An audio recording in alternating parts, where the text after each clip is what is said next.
Selamat pagi Bapak Ibu dan anak-anak terkasih dalam nama Tuhan Yesus.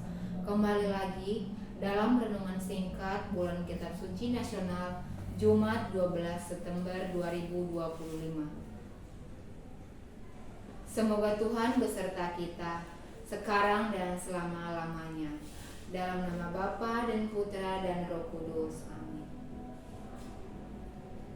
Ya Tuhan Yesus Kristus, dalam menyatukan diri dengan kehendak ilahi yang maha agung, Engkau telah mempersembahkan nada pujian kepada Allah di bumi melalui hati-Mu yang maha kudus, dan sekarang masih melanjutkan mempersembahkan sakramen Ekaristi di mana-mana dan akan tetap meneruskannya hingga akhir dunia. Dengan sungguh-sungguh kami ingin mempersembahkan kepadamu sepanjang hari ini kegembiraan dan penderitaan kami, segala tujuan dan angan kami, semua kesulitan dan hasrat kami, setiap perkataan dan tindakan kami, dengan meneladani Santo Fransiskus dan kepada Bunda Hati Maria yang tak bernoda, Engkaulah Tuhan kami, kini dan sepanjang masa. Amin. Semoga Tuhan beserta kita, sekarang dan selama-lamanya. Inilah Injil Yesus Kristus menurut Santo Lukas. Dimuliakanlah Tuhan.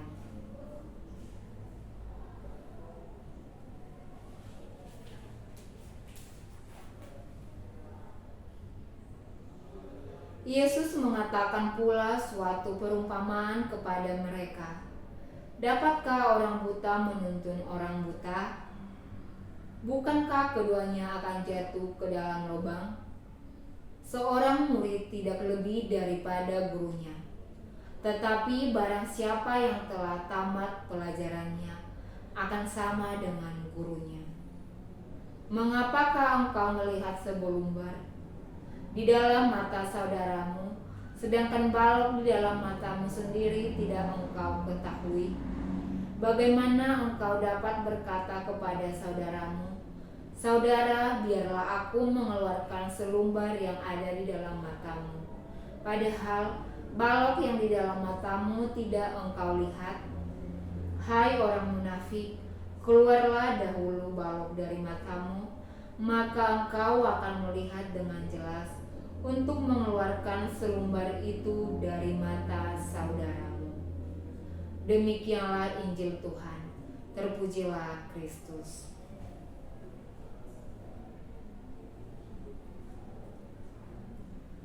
Renungan pada hari ini. Dalam Injil hari ini, Yesus mengajak para pemimpin religius untuk mawas diri.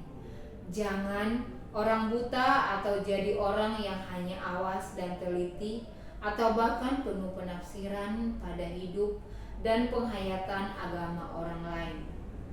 Hai orang munafik, keluarlah dahulu balok dari matamu, maka engkau akan melihat dengan jelas untuk mengeluarkan serpihan kayu itu dari mata saudaramu. Secara positif, Yesus mengajak kita untuk mawas diri. Konflik perkawinan dan keluarga sering mengantar kita untuk jatuh dalam kesalahan yang sama, yaitu saya merasa tahu suasana hati pasangan saya, tafsiran saya benar, apapun yang dilakukan pasangan itu sengaja melukakan hati, dan sebagainya. Kita menjadi lebih teliti pada perkataan, perbuatan, dan kebiasaan pasangan dengan maksud untuk membenarkan apa yang kita pikirkan atau yakni tentang pasangan kita. Penyelesaian konflik perkawinan atau keluarga diawali dengan sikap mawas diri, sadar pada keyakinan kita pribadi. Apa keyakinan itu benar atau salah? Sadar akan perasaan kita, sadar akan perilaku kita, dan sadar akan niat-niat kita sendiri. Semakin besar kuasa yang kita terima, apalagi ditambah dengan kebutuhan harga diri yang tinggi, semakin kita harus waspada.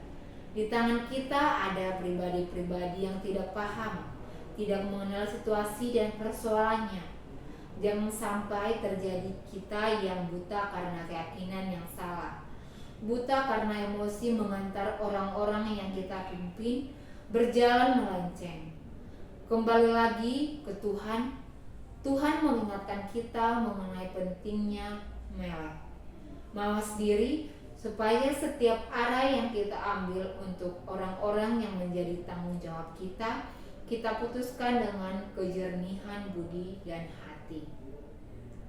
Marilah kita berdoa. Ya Bapa, semoga hati, perasaan, dan pikiran kami tetap jernih untuk membantu saudara-saudari kami yang hidup dalam kebenaran. Amin.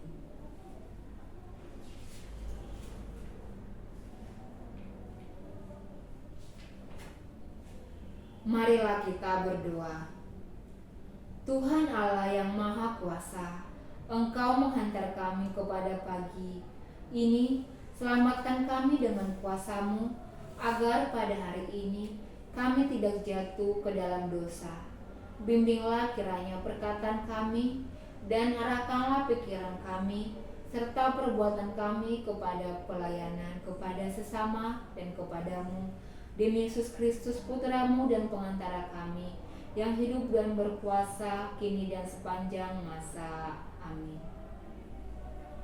Kemuliaan kepada Bapa dan Putra dan Roh Kudus, seperti pada permulaan, sekarang, selalu, dan sepanjang segala abad.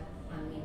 Terpujilah Yesus, Bunda Maria, dan Santo Yosef, sekarang dan selama-lamanya. Santo Fransiskus Xaverius, doakanlah kami. Dalam nama Bapa dan Putra dan Roh Kudus. Amin.